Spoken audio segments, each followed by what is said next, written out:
This segment we are going to talk about ELISA test.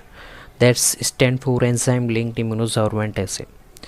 तो ELISA test कई सारे असाध्य बीमारियों के लिए कन्फर्मेटिव टेस्ट होता है। तो मेडिसिनल हिस्ट्री में इसका बहुत मोस्ट यूज़फुल है, बहुत ही सिग्निफिकेंट टेस्ट है, तो इसके बारे में जानना ज़रूरी होता है। तो इसके कई सारे टाइप्स हैं। टाइप्स देखने से पहले आपको एक ओवरव्यू, एक आइडिया पता होना चाहिए। तो सबसे पहले हम एक इंट्रोडक्शन देखेंगे, इसका प्रिंसिपल देखेंगे, उसके बाद में टाइप्स के बारे में बात करने वाले हैं, उसके बाद में इसका यूज़ किन किन जगह पे ये काम आ सकता है, तो उसके बारे में बात करेंगे। तो सबसे पहले आपको full form enzyme linked immunosorbent ऐसे, तो इसे जानने से पहले आपको अपने इम्यून सिस्टम के बारे में थोड़ा आइडिया होना चाहिए। हमारे शरीर को इतना पता होता है कि यह हमारे शरीर का एंटीजन है या बाहर से आया हुआ एंटीजन है।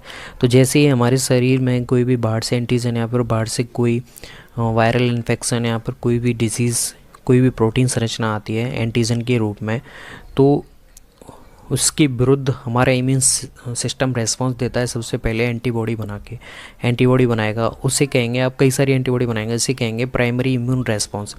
तो एट द टाइम पे वही एंटीबॉडी हमारे शरीर में सुरक्षित हो जाती हैं और सेव कर ली जाती हैं। अब वापस इस एंटीजन को आने पे वही तुरंत एट द टाइम पे वही जो सेव की हुई एंटीबॉडी हैं वो आके इस वायरल इन्फेक्शन को रोक देती हैं। तो दोबारा में जो इन्फेक्शन को रोका है इसे बोलते हैं आप सेकेंडरी इम्यून रेस्पॉन्स, जो कि सुरक्षित थी पहले से एंटीबॉडी उनका यूज़ करके। तो ये दो इम्यून रेस्पॉन्स आपको पता होना चाहिए।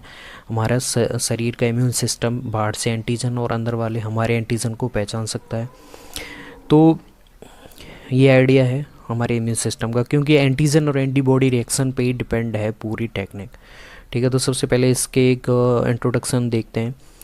तो यहाँ पे जो आपको दिख रहा है इसे बोलते हैं माइक्रोटाइटर प्लेट, जिसमें 96 ये जो छोटे छोटे से आप देख रहे हो वेल बोलते हैं इसे, कुआ माइक्रोटाइटर वेल प्लेट में छोटे छोटे से 96 वेल वाली प्लेट होती है। इससे ज़्यादा वाली प्लेट हो सकती है, तो मोस्टली जो यूज़ होती है वो 96 वेल वाली यूज़ करते हैं। एलाइजा टेस्ट शुरू करने से पहले आपको कुछ आवश्यक सामग्री चाहिए होगी, उसके बारे में बात कर लेते हैं। तो जैसा कि हम देख सकते हैं माइक्रोटाइटर प्लेट है, इसमें एक वेल का लॉन्गिट्यूडनल सेक्शन लेते हैं, जैसे कि एक वेल है। तो जब इसमें एक लेयर की बात करूँ मैं, कोटिंग लेयर, तो कोटिंग लेयर इसका सबसे लोअर पार्ट होता है, जहाँ पे आप एब्जॉर्ब करवाओगे कोई भी एंटीजन या फिर एंटीबॉडी। अब मैं एंटीजन की बात करूँ तो मैं एंटीजन ऐसे ड्रॉ करूँगा, एंटीबॉडी इस तरह से ड्रॉ करूँगा। तो यहाँ पे इस तरह से बाइंड होती है कि वह ड्रॉपर से यहाँ का सैंपल निकालने पर, यहाँ पर डालने पर बिल्कुल भी यहाँ से रिमूव नहीं होती है। तो कोटिंग लेयर यानी कि जहाँ पे एंटीजन और एंटीबॉडी बाइंड होंगी। इसके अलावा नेक्स्ट थिंग की बात करें, ड्रॉपर आपको चाहिए होगा सैंपल को डालने के लिए और इन और आउट करने के लिए। ठीक है, ड्रॉपर के अलावा बात करें, आपका बफर सॉल्यूशन चाहिए होंगे दो टाइप के। एक तो कोटिंग बफर हो गया जिसके बारे में बात कर लिया, एक हो गया वॉशिंग बफर। वॉशिंग बफर यानी कि जहाँ पे नॉन बाइंडिंग यानी कि जो एंटीजन और एंटीबॉडी जो बाइंड नहीं हो पाएंगे उनको बाहर निकालने के लिए, आपको ड्रॉपर से बाहर निकालने के लिए आपको किसकी ज़रूरत पड़ेगी, वॉशिंग बफर। बार बार आपको वॉश करना पड़ेगा इसका वेल जो दिख रहा है अंदर वाला वेल। ठीक है, तो ये एक ऐसे का एलाइजा का एक ओवरव्यू हो जाता है। तो इसके बारे में बात करें तो ELISA detect substance with antigenic properties, किसके, मेनली जो प्रोटीन होती हैं एंटीजन और एंटीबॉडी हो उनको डिटेक्ट करने के लिए इसका यूज़ करते हैं। Based on enzyme colour reaction, हमें पता कैसे चलता है, कलरफुल प्रोडक्ट बन के पॉजिटिव रिजल्ट आ जाता है, अगर नहीं बनता है तो नेगेटिव। तो इस तरह से हमें पता चल जाता है। ठीक है, प्रिंसिपल के बारे में बात करते हैं हम। तो प्रिंसिपल के बारे में बात करें, enzyme is use to detect the binding of antibody और एंटीजन। हम एंजाइम का यूज करते हैं क्यों, एंटीजन और एंटीबॉडी को बाइंड करने के लिए। ठीक है, उन्हें स्पेस प्रदान करने के लिए। ठीक है, और एंजाइम क्या करवाता है, कलरलेस प्रोडक्ट को कलरफुल प्रोडक्ट में चेंज करवाएगा। उसकी वजह से हमें इंडिकेट होगा कि एंटीजन और एंटीबॉडी आराम से बाइंड हो चुके हैं, स्ट्रांगली बाइंड है, इसीलिए वो कलर प्रदान कर रहे हैं। तो उनकी बाइंडिंग का एक सिग्निफिकेशन है, यहाँ पे आपको सिग्नल मिल रहा है कलरफुल प्रोडक्ट के द्वारा, तो इसका भी पता चलता है। It also can be use to detect presence of antigen और एंटीबॉडी। ठीक है, एंटीजन को भी डिटेक्ट कर सकता है, एंटीबॉडी को भी। तो इन दोनों के आधार पर ही आपके इसके टाइप मिलेंगे, डायरेक्ट और इनडायरेक्ट। तो ये इसका बेसिक प्रिंसिपल है। टाइप्स के बारे में बात करें तो मोस्टली 2 टाइप्स आपको देखने को मिलेंगे, डायरेक्ट एलाइसा और इनडायरेक्ट एलाइसा, ठीक है। डायरेक्ट एलाइसा का ही एक अनदर टाइप है सैंडविच टाइप, सैंडविच टाइप, ठीक है। तो यहाँ पे आप जब आगे पढ़ोगे तो उसमें एंटीबॉडी के अकॉर्डिंग डिफरेंशिएट ही होता है, बस तो इतना ही डिफरेंट होता है डायरेक्ट और इनडायरेक्ट में, ठीक है। और सैंडविच और डायरेक्ट में क्या फ़र्क होता है, इनका पैटर्न, जुड़ने का पैटर्न, एंटीबॉडी का जुड़ने का पैटर्न, तो उसके बारे में थोड़ा देख लेते हैं, ठीक है। तो सबसे पहले डायरेक्ट एलाइसा देखते हैं। जैसे मैंने बताया था, antibody is absorbed on to microtiter plate, ठीक है। अब यहाँ पे हमने जो कोटिंग लेयर थी हमारी, उस पर कौन एब्जॉर्ब करवा दिया है, एंटीबॉडी एब्जॉर्ब करवा दिया है। तो जो सबसे पहले एब्जॉर्ब होता है उसके जस्ट अपोजिट वो डिटेक्ट करता है, यानी कि यह कौन सा टेस्ट एंटीजन को डिटेक्ट करेगा यह टेस्ट। तो डायरेक्ट एलाइजा टेस्ट है वो एंटीजन को डिटेक्ट करता है, क्योंकि हमने यहाँ पे एंटीबॉडी ली है, ठीक है। अब जैसा कि जाहिर सी बात है, अगर HIV वायरस आता है तो शरीर में HIV एंटीजन प्रवेश कर रहा है, तो इसके विरुद्ध में आपको कौन सी एंटीबॉडी प्राप्त होंगी, HIV एंटीबॉडी। तो इन एंटीबॉडी के प्रेजेंट के लिए आप क्या करोगे, आर्टिफिशियल एंटीबॉडी हैं, आपको एंटीजन देखना है हमारे शरीर में HIV एंटीजन आया है कि नहीं, ठीक है। HIV एंटीबॉडी उसमें देखेंगे, किस में, इनडायरेक्ट में। अभी डायरेक्ट की बात करें तो हमें एंटीजन पहचानना है, तो एंटीजन को पहचानने के लिए आपको एंटीबॉडी देनी पड़ेंगी। तो एंटीबॉडी लेबोरेटरी में आपको प्रोटीन की संरचना पता है, उसकी पॉलीपेप्टाइड चेन पता है, तो यहाँ पे आप बनी हुई जो एंटीबॉडी हैं उन्हें आप कोटिंग लेयर पे एब्जॉर्ब करवाते हो। उसके बाद में आप जो सीरम डालोगे, किसके द्वारा, ड्रॉपर के द्वारा, जिसमें आपके क्या हैं, एंटीजन हो सकते हैं। अभी देख रहे हैं हम HIV है कि नहीं, यानी कि पॉजिटिव है या नेगेटिव है, ठीक है। तो यहाँ पे add serum to test for antigen, हमने यहाँ पे 2 सैंपल डाल दिए हैं, एक ये वाला बेल में, इस वाले बेल में, ठीक है। तो दोनों ही एंटीजन है। तो मैंने बताया था एंटीजन की स्ट्रक्चर इस तरह से बताऊंगा, इस तरह से भी हो सकती है, एंटीबॉडी बाई स्ट्रक्चर की। तो ये डिफ्रेंशिएट आपको पता होना चाहिए, जिससे प्रॉब्लम नहीं होगी समझने में। तो specific antigen binds if it's contain, ठीक है। अब एंटीजन एंटीबॉडी एक दूसरे के लिए specific, they are both specific to each other, यानी कि HIV एंटीजन है वो HIV एंटीबॉडी से ही जाके अटैच होगा, किसी दूसरी एंटीबॉडी से अटैच नहीं होगा। तो यही हमारा आधार होता है कलरफुल प्रोडक्ट देने का और हमारे LIG टेस्ट को पॉजिटिव और नेगेटिव कन्फर्मेटिव बताने का। तो यहाँ पे आपने डाल दिया है, ठीक है, यहाँ पे मिक्स कर दिया है। तो नेक्स्ट स्टेप में देखते हैं। जैसा कि हमने देखा था, हमने 4 एंटीजन थे हमारे सबसे पहले ड्रॉपर में, तो यहाँ पे 3 एंटीबॉडी हमने सरफेस लेयर पे थी, तो यहाँ पे एक अनबाइंडिंग रह जाएगा, बाकी के 3 यहाँ पे बाइंड हो जाएंगे, ठीक है। इसी तरह यहाँ पे भी सारे, इसमें कोई भी बाइंड नहीं हुआ है, यानी कि इसमें नेगेटिव टेस्ट दिखाएगा सबसे बाद में, क्योंकि ये है HIV का एंटीजन है ही नहीं तो बाइंड हो जाता है यहाँ पे, क्योंकि यहाँ पे जो एंटीबॉडी डाली है वो HIV के लिए है एज ए गैस, ठीक है। तो remove test fluid and unbound antigen, तो मैंने जैसे पहले बताया था, जो भी अनबाउंड एंटीजन रह जाते हैं उन्हें आपको वॉशिंग स्टेप के द्वारा, वॉशिंग बफर के द्वारा बार बार ड्रॉपर के द्वारा निकालना पड़ता है। आप यहाँ पे ड्रॉपर लोगे और इसे अनबाउंड के यहाँ पे निकाल दोगे। तो अब इस remove test fluid and unbound antigen, binding of antigen is strong enough to withstand rinsing. तो यहाँ पे देख सकते हो हमने एक अनबाउंड रह गया था, इसमें ले लिया था, इसमें सारे अनबाउंड रह गए थे, तो ड्रॉपर से सारे आ गए, ठीक है।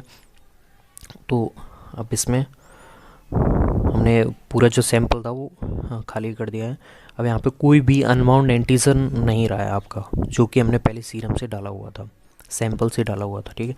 अब क्या करेंगे हम, अब डालेंगे हम सबसे लास्ट स्टेप में ऐड एंजाइम लेबल्ड एंटीबॉडी, ठीक है। अब हम ऐसी एंटीबॉडी डालेंगे जो लिंक है एंजाइम से, इसीलिए इसे बोलते हैं एंजाइम लिंक्ड इम्यूनो, समझ गए ना। तो डायरेक्ट में यही फ़र्क होता है इनडायरेक्ट से, क्योंकि इसमें 2 एंटीबॉडी यूज़ हो रही हैं और सेकेंडरी एंटीबॉडी है वो एंजाइम से लिंक्ड है, ठीक है। जबकि इनडायरेक्ट में क्या होता है, प्राइमरी एंटीबॉडी होती है ना, वो ही एंजाइम से लिंक्ड होती है, उसमें सेकेंडरी एंटीबॉडी की ज़रूरत पड़ती ही नहीं है, ठीक है। तो यहाँ पे आपको मेन डिफरेंस देखना है। हम अपने यहाँ पे एंजाइम लिंक्ड एंटीबॉडी डाल दिए हैं, तो labelled antibody binds to antigen, तो वो बाइंड करेगा। तो नेक्स्ट स्टेप में देख लेते हैं कैसे बाइंड करेगा। तो यहाँ पे हमारे 3 एंटीजन देखने को मिल रहे थे एंजाइम लिंक्ड सेकेंडरी एंटीबॉडी को, तो यहाँ पे तीनों अटैच हो गए। ये सैंडविच मॉडल है डायरेक्ट का, ठीक है।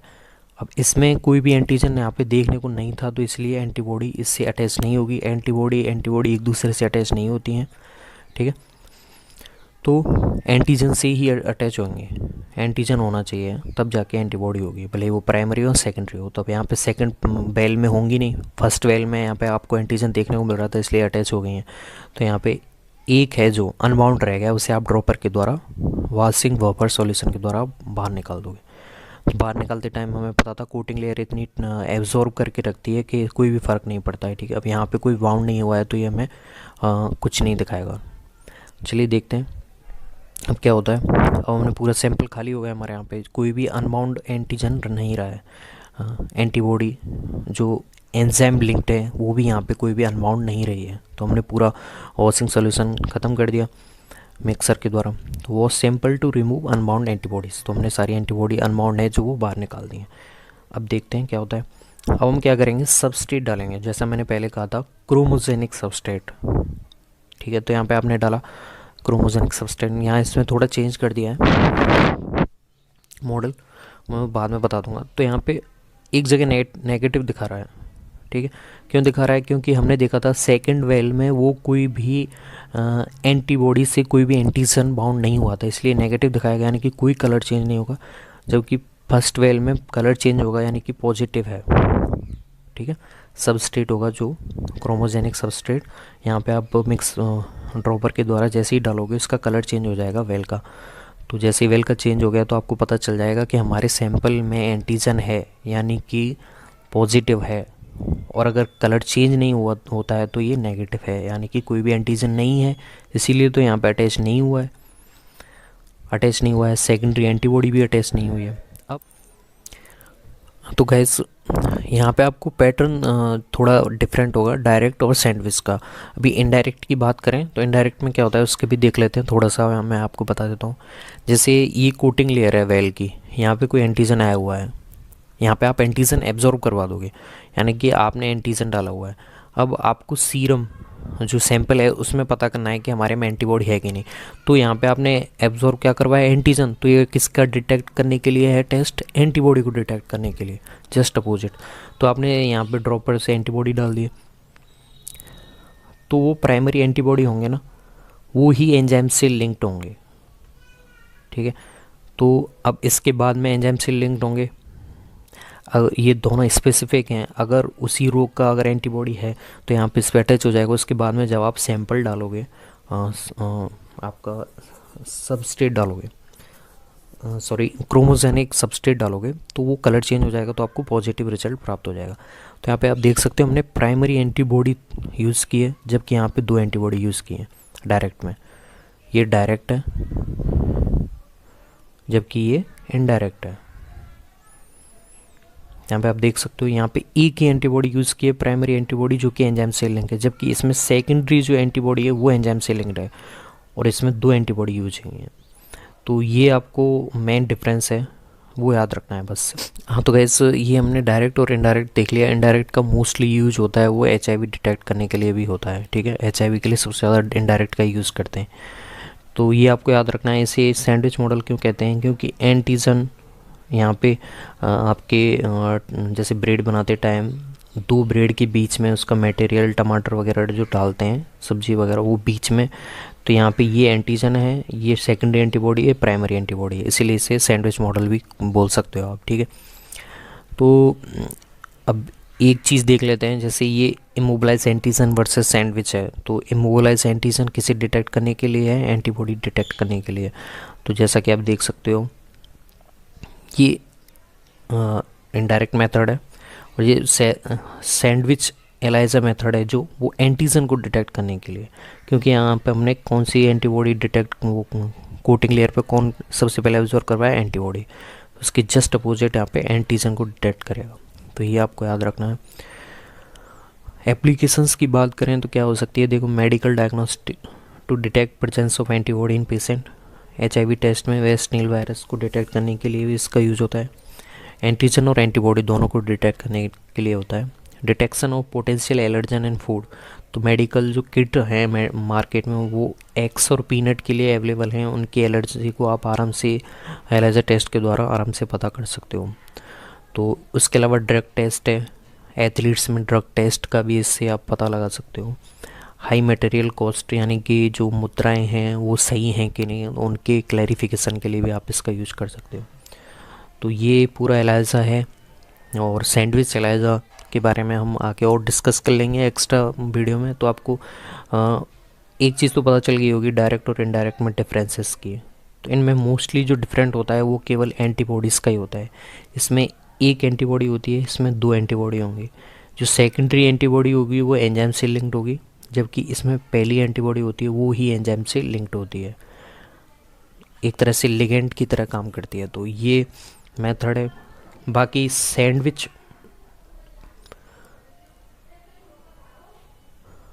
सैंडविच और उसकी बात करें आपके डायरेक्ट मेथड में क्या डिफरेंट है, तो इनमें केवल जुड़ने का पैटर्न ही अलग है। ये सैंडविच की तरह जुड़ता है, वो सिंपली जुड़ता है। तो ये आपका एलाइजा टेस्ट है। So thanks guys.